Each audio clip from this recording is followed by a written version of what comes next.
ከመጻሕፍት ገጾች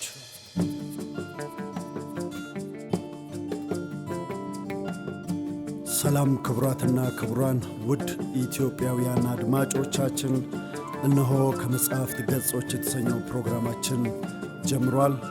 በዚህ ፕሮግራማችን የተለያዩ ዕውቅ ደራሲያን የጻፏቸውን የግጥም፣ የልቦለድ እንዲሁም የወግ ማስታወሻዎችን ይዘንላችሁ እንቀርባለን። ቻናላችንን ሰብስክራይብ፣ ላይክ፣ ሼር በማድረግ ቤተሰብ ይሁኑ ስንል በአክብሮት እንጠይቃለን። ከመጻሕፍት ገጾች የጾም ወጎች ታገል ሰይፉ። ሰላም ለክርስትና እምነት ተከታዮች በሙሉ ሰላም፣ መልካም ጾመ ሁዳዴ ይሆንላችሁ። ለዛሬ ከሦስቱ የክርስትና እምነት ተከታዮች አንደበትና ከመጽሐፍት ያሰባሰብኳቸውን አዝናኝና መንፈሳዊ የሆኑ ምሳሌዎችና የአነጋገር ለዛዎችን ጣል እያደረግኩ አብረን ዘና የምንል ይመስለኛል። በቅድሚያ መንፈሳዊ አባቶች የፈጣሪን አባትነት በእምነት የምንቀበለውና የምንኖረው መሆኑን ጠቆም ለማድረግ ከተናገሯቸውና ከጻፏቸው ምሳሌዎች አንዱን አጫውታችኋለሁ። ከዕለታት አንድ ቀን የመጽሐፍ አዋቂ የሆነ ሊቅ አገር አሳብሮ ወንዝ ተሻግሮ ሲጓዝ አንድ ጥልቅ የሆነ ገደል ካለበት አካባቢ ደርሷል። ወደዚያ ገደል ጎንበስ ብሎ ሲመለከት ለዘመናት ፈልጎ ያጣውን አንድ ፈዋሽ ቅጠል በቅሎ ይመለከታል። ወዲያው አቅራቢያው ወደ ቆመው ልጅ ዘወር ይለና አንተ ልጅ፣ አቤት፣ እዛ ገደል ስር የበቀለውን ቅጠል አየኸው? የት ነው? ያ ነው? ያ? አዎ፣ ሰምራ አየሁት። እሱንማ ወገብህን በገመድ አስሬ ወደዛ ገደል ልኬህ ያችን ቅጠል ከገደሉ ስር ወርደህ ያመጣህልኝ እንደሆነ 10 ብር እሰጥሃለሁ። ልጁ ሰምቶ ዝም አለ። 20 ብር ላድርገው? አሁንም ከቦታው በዚያ ዋጋ አልመጣሁም የሚል ይመስል ዝም። እሺ 30 ብር ልክፈልህ? ልጁ ፍንክች አላለም። 40፣ 50ስ? እሺ 60። ልጁ ዝም። 100 ባደርግልህስ? ይሄኔ ነው መሽሽ እንደሚል አይነት በቆመበት ጥሎት ወደ ቤቱ ይሮጣል። ሊቁ ግራ ተጋብቶ ምን ነው 100 ብር አነሰ እንዴ? አየለም አባቴን ጠርቼ ልመጣ ነው። እንዴ አባትህ ደግሞ ምን ያረጋል? ገመዱን የሚይዘው አባቴ መሆን አለበት። እንዴ እኔ ቴጄ አንተ አባቴ ስላልሆንክ ምናልባት ብከብድ ገመዱን ትለቀዋለህ። አባቴ ግን ምን ብከብደው ልጁ ነኝ። አይተወኝም፣ አይለቀኝም፣ አይጥለኝም። እሺ ጠብቁኝ፣ መጣው። እሳት አይደል?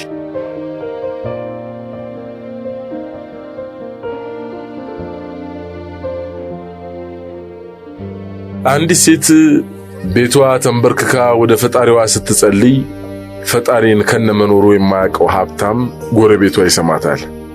አምላኬ ሆይ ዛሬ ማታ 1 ኩንጣል ጤፍ በሬ ላይ ቁጭ ያረክልኝ እንደሆነ እሁድ ቤተክርስቲያን ስመጣ በምዕመናኑ ፊት ቆሜ ያደረክልኝ ቸርነትን እመሰክራለሁ ስትል ሀብታሙ ጎረቤቷ ቆይቺ ቂል ባልሰራላት ብሎ የዚያኑ ቀን ማታ 1 ኩንታል ጤፍ ተሸክሞ በሯ ላይ ቁጭ ያደርጋል።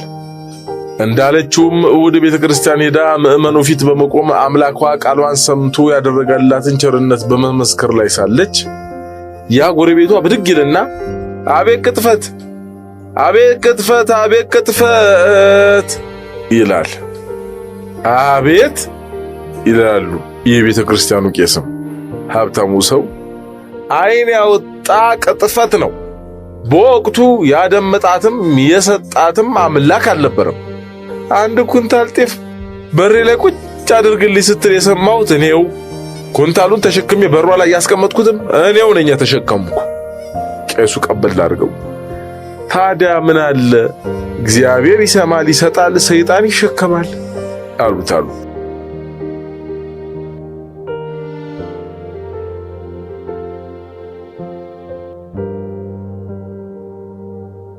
በግሌ ጥበብና ለዛ ባለው አቀራረብ መጽሐፍ ቅዱስን የሚያስተምሩ ብዙ አገልጋዮችን አውቃለሁ።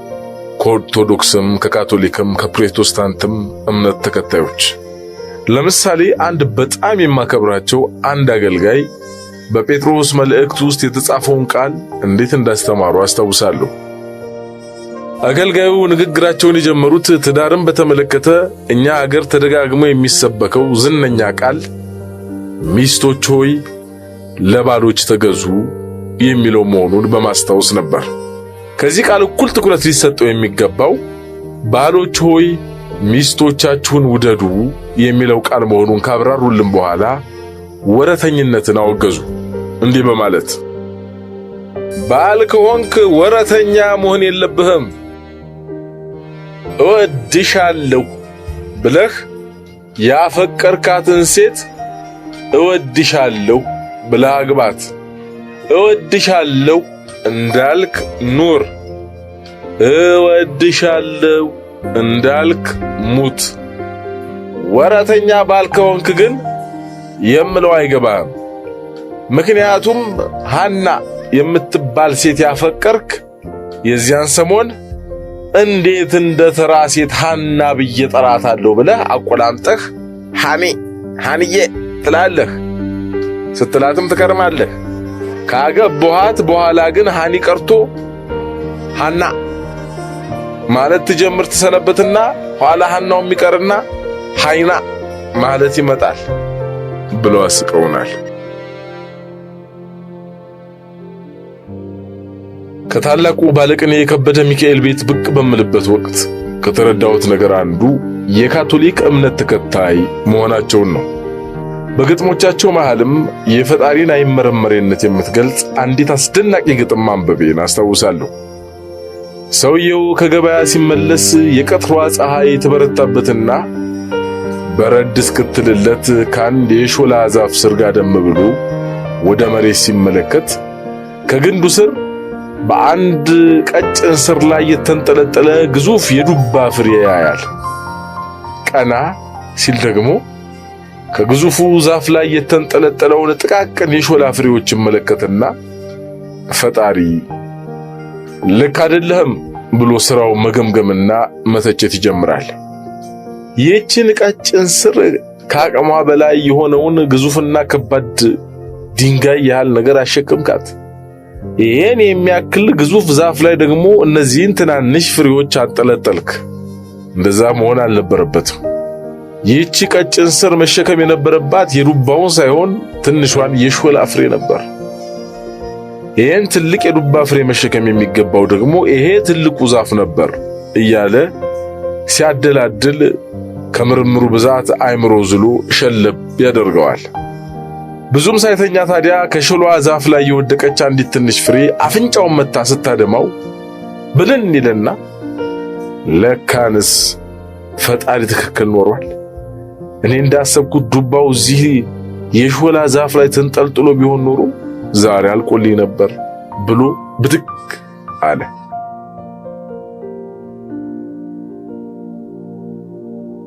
አንድ ሰው አለ እንደማንኛውም ምእመን እሁድ እሁድ ቤተክርስቲያን ይሄዳል። ደጀ ሰላሙ ስር ተደፍቶም ያለቅሳል። ባካ አምላኬ ሳምንቱ ሙሉ በልቤ ውስጥ ያደራውን የኃጢአት ድር አንተው ጥረግልኝ እያለ ስቅስቅ ብሎ ያለቅሳል። በዚህ አይነት ሳምንታዊ ንስሐ የኃጢአቱን ድር አስጠርጎ ከቤተክርስቲያኑ ወደ ቤቱ ይመለሳል። ልክ በሳምንቱ እሁድ ታዲያ ወደ ቤተክርስቲያኑ መመለሱ አይቀርም። እንደገና ከደጀ ሰላሙ በር ተደፍቶ እያለቀሰ አምላኬ ሳምንቱ ሙሉ በልቤ ውስጥ ያደራውን የኃጢአቴን ድር አንተው ጥረግልኝ ይላል።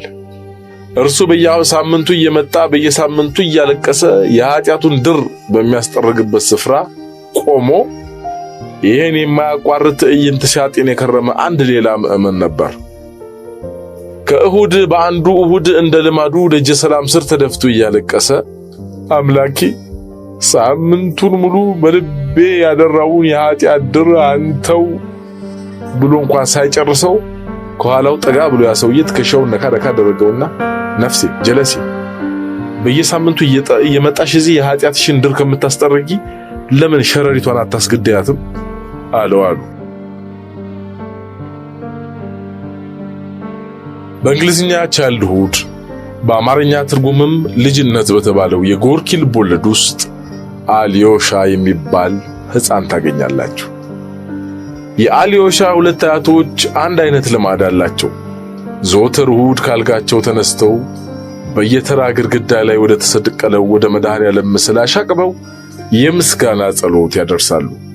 አልዮሻ የሁለቱንም ጸሎት አዘውትሮ ይሰማል። አሁን የምተረክላችሁ ጸሎት የተደረገው አንድሬች የተባለው የፋብሪካ ሰራተኛ ከፈላ ዘይት ውስጥ ወድቆ በተጎዳ ማግስት ነው። ብቻ የሁለቱም ጸሎት እንደተለመደው ፈጣሪያቸውን የማመስገን ሲሆን ሁለቱም የሚያመሰግኑት ደግሞ ትናንት አንድሬች በተባለው አገልጋያቸው ላይ ከደረሰው አደጋ በመነሳት ነው። በመጀመሪያ የሚጸልየው የእርሱ ወንድ አያት ናቸው። ወደዚያ የመድኃኔዓለም ስዕል አሻቅበው እንዲህ አሉ። አንተ ፍትህ የማታጓድል ኃጢአትን የምትጠላ አመፀኞችን የምትቀጣ እውነተኛ አምላክ ሆይ ብለው ቀጠሉ። አንድሬች ክፉኛ ጠግቦ ሱሪ ጠበበኝ በሚልበት ሰዓት እዚያ የፈላ ዘይት ውስጥ ጨምረህ ይህን ያበጠ ልቡን ስላስተነፈስክለት አመሰግናለሁ። ወንድ አያትየው ይህን የመሰለ የምስጋና ጸሎት አድርሰው ወደ ስራቸው እንደሄዱ ሴት አያቱ እዛው ስፍራ ቆመው ለዛው መድኃኔዓለም አሻቅበው እንዲህ ብለው ይጸልያሉ።